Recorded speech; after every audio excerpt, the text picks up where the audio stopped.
What's up, everybody? Welcome back to the channel. Just gonna do a quick oil change on the truck. Show you guys how you do it on a Gen 1. Super easy, super quick, but that's what we're gonna be covering today.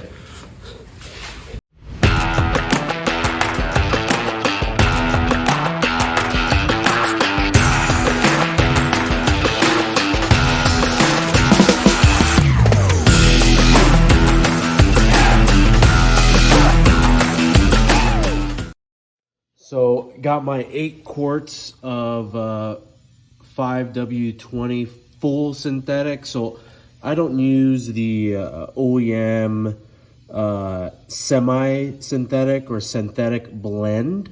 I use the full synthetic. Now I do use Muttercraft. I know some people don't, but these trucks were manufactured and engineered with this oil, and I haven't had any problems with it. So all I do is, instead of doing the blend, I do the full synthetic, and I also do the OEM filter, the FL820S. So one thing I do is I always buy 7, but on my first oil, when I bought this truck and bought the oil, I bought 8 because I always keep a spare. And so what I do whenever I do the oil change is I swap out the spare, right? You can see this one's pretty banged up. I went off-roading with it, so it got pretty dirty. So I'll just keep one to the side, swap it out to have the extra, and that's how I do it. So the process is real easy, pretty straightforward. You know, I have that front bumper, so all I got to do is remove these 4 bolts, and I get access to the oil filter, and then you just slide down underneath. And what's nice about these trucks is you don't have to, or at least on my truck, I don't have to jack it up. I can go underneath, no problem, to get to the oil pan. And make sure you have the truck running for a bit and you get the oil to operating temperature, so it drains out pretty well. All right, so I took the 4 bolts off on the skid plate. There's a skid plate right there, real easy. Every bumper is different unless you have the SVT one, and there is the oil filter. What's cool is Ford engineered this little funnel for the oil. Doesn't work that well because you get on the clamps and hoses and all that, so I use some shop towels, but step 1 done. Now I need to get underneath the truck and get the oil pan. All right, so now that we're underneath, it's a 16 socket right here to put on. That's the drain plug. Make sure you have your oil and everything ready to go, your oil pan.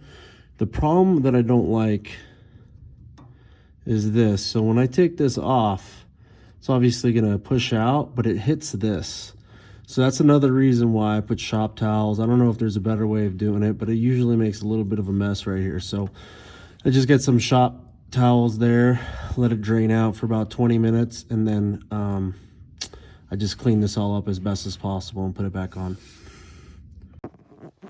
So got the oil draining out. As you can see, got a little bit on the sway bar, but now we just wait 15, 20 minutes, make sure it's all drained. Remember, get the truck to operating temperature. Don't drive the truck for about 30 minutes and then change the oil immediately, because it does get messy. You can wear gloves, of course, but if it's too hot, you're gonna burn your hands. So as you can see, it's pretty dark. And oh, gonna move this a little bit.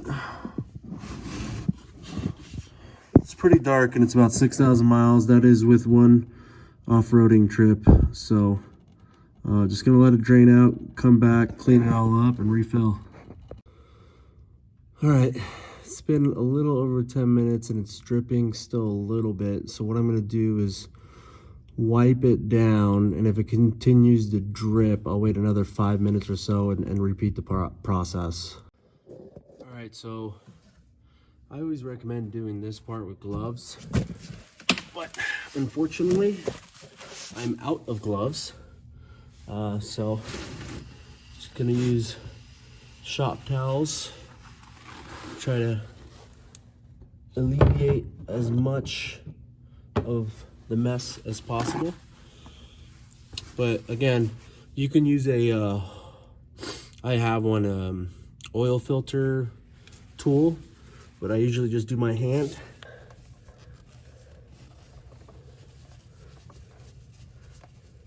As you can see, Hopefully it comes out in camera. It's pretty cool, right? How they made that. See, the problem is that it gets on this. So that's why I also recommend having shop towels. There we go. Let it drain out. Gets on the skid plate a little bit, but just let it drain as much as possible. And then we'll refill her up. So I'm gonna clean this up a little bit.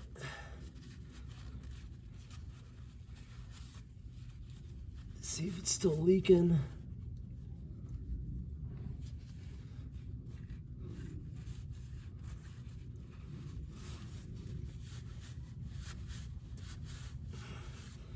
And sometimes, you know, it looks like some dried oil or dirt might be getting in here, which isn't a good thing. So I try to clean this up as much as possible.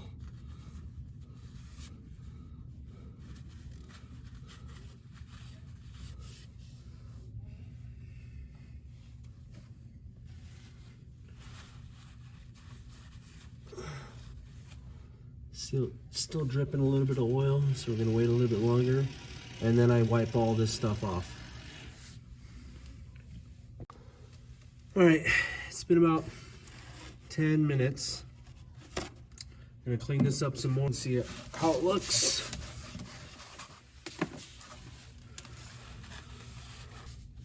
Looks good. I'm gonna get all of this cleaned up and get the filter back on and then refill. So again, I wipe all this down.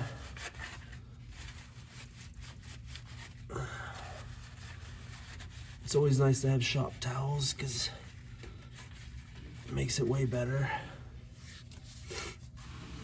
And they're super cheap. Make sure to clean this because oil gets all over this as well.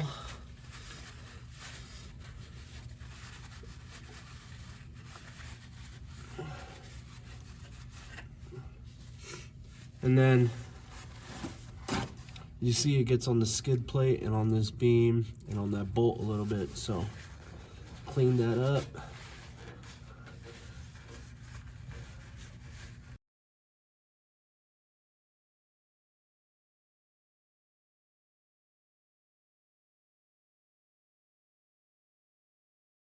Okay, looks pretty good. Let's get the filter. Now, one thing people don't do, and you need to do it, is you need to lubricate this. So I open up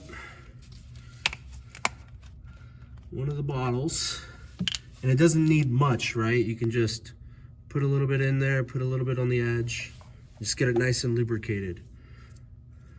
We'll put a little bit more in. Just make sure you lubricate it as best to your ability. You don't need to fill it up all the way, right? A lot of it's gonna pour out anyways because of how you install it. Just make sure you lubricate it. Hopefully you can see that on camera. Just get a little bit of oil in there, lubricate the whole thing, and then get it back on.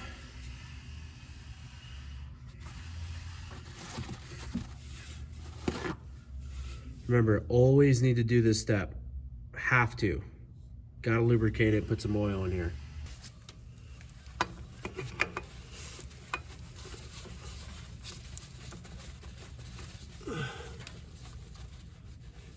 There we go. So oil's gonna come out, right? Because you have to turn it sideways and it's just the way it is. So get it hand tight as much as you can and clean. anything extra that has come off.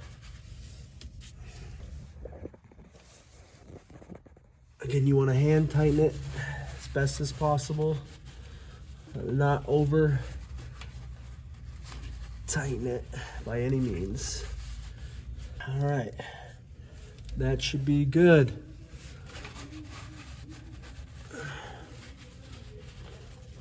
There we go. Now time to refill. All right, time to fill it up with oil. Engine bay is pretty clean, so don't have to worry about that much, but pretty simple process here. And I leave the skid plate off, as you can see, so I can make sure there's no leaking, everything's on tight. So start pouring in all the oil.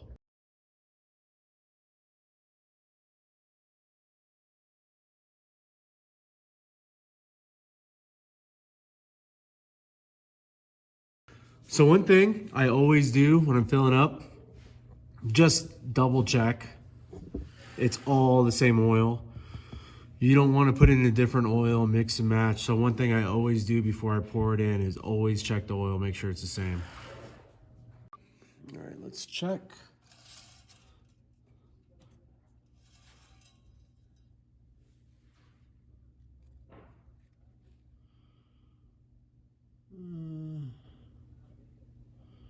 Looks like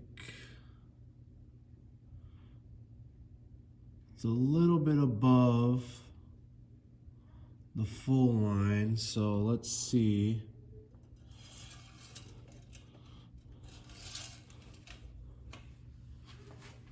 So turn on the truck.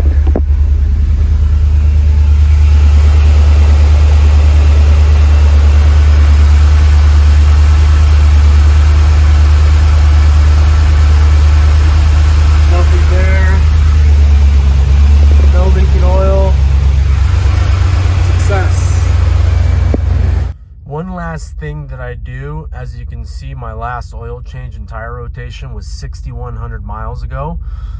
I reset it every single time so I can keep track of all of that. Boom, there we go. Okay, so that's it. Oil change on a Gen 1. Again, depending on the bumper, if you have a factory bumper or not, it's a little bit of a different process. Obviously with the SVC from bumper that I have, super easy. 4 bolts and you get to all the oil filter and everything that you need to get to. So I hope you guys appreciate the video. Thank you everybody watching. Please like, comment, subscribe. Let's get this channel to 1K. Peace.